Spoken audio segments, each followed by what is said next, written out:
دوای هەفتەیەک لە چێبڕچێ و ململانەی نێوان یاریزانانی بەشدار بوو لە شەشەمین پاڵەوانێتی تێنسی سەرزەوی ئەندازیار کەمال عەبدوڵڵا کە زیاتر لە 180 یاریزان لە 6 ئاستی جیاواز بەشداری پاڵەوانێتەکەیان کردبوو. دوجار یاریەکانی پاڵەوانێتەکە کۆتاییان هات و یاریزانانی شاری هەولێرش کۆنتڕۆڵی پلەکانی پێشەوەی پاڵەوانێتەکەیان کرد.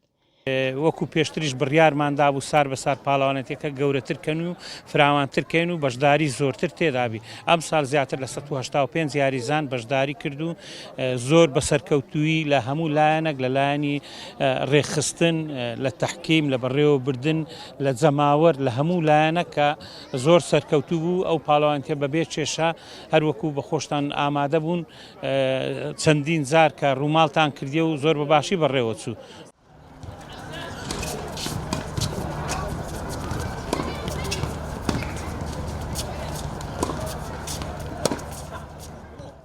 ئاستی پێشکەوتوان پڕڕکابەریترینی پاڵەوانیتەکە بوو. کاریەک لە یاریزانان داریان عەبدولقەهار و محەممەد ئەبوزێت خۆیان گەیاند بۆ یاری کۆتایی.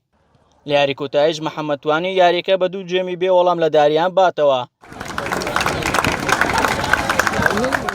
لە ئاستی جووتی دێرینەکان هەردوو جووتە یاریزان محەممەد لوقمان و بەسام دوای بردنەوەیان لە یاریزانان تەحسین غەفور و عەبدولناسر مەحموود بوونە پاڵەوان.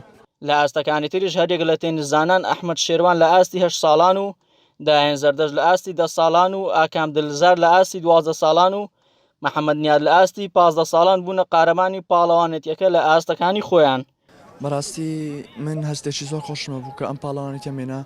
بەڕاستی پاڵەوانێکی زۆر بێز بوو، پاڵەوانێتەکە هیچ ئاسان نەبوو و لە یاری گشت یاریەکان ئاستی خۆم پێشکەش کرد و لە یاری کۆتایی بەڕاستی یاریەکی زۆر خۆش بوو. زۆر سپاس بۆ خۆش کە توانی پلەیەکەم بەدەست بێنم. زۆر سپاسی ڕانەرەکەم دەکەم مامۆستا ناسر و مامۆستالان، زۆر سپاسی خێزانەکەم دەکەم بە تایبەتی دایکم و باوکم و براکەم کە زۆر پاڵپشتم بوون. زۆر سپاس بۆ ناوبژوانان، زۆر سپاس بۆ کاک کەمال کە ئەم پاڵەوانتەی کردەوە و هەر خۆی سپۆنسەری کرد. زۆر سپاس دەکەین کە بۆ 4-5 ساڵی دوای بەڕاستی بۆ ئێمە زۆر مایندی بۆ پاڵەوانتی بەردەوام دەکاتەوە.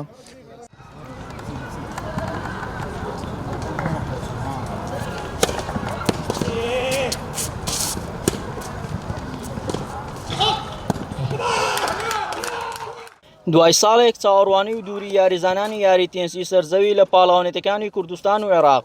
ئەم پاڵەوانێتەکە یەکەم چالاکی ڕێکخراوی یاریزانانی تێنسی کوردستان بوو لەوەتەی دروستبوونیەوە تا ڕادەیەک تینوێتی یاریزانانی بۆ بەشداریکردن لە پاڵەوانێتیەکان شکاند. ئومید ئیبراهیم، گەلی کوردستان، هەولێر.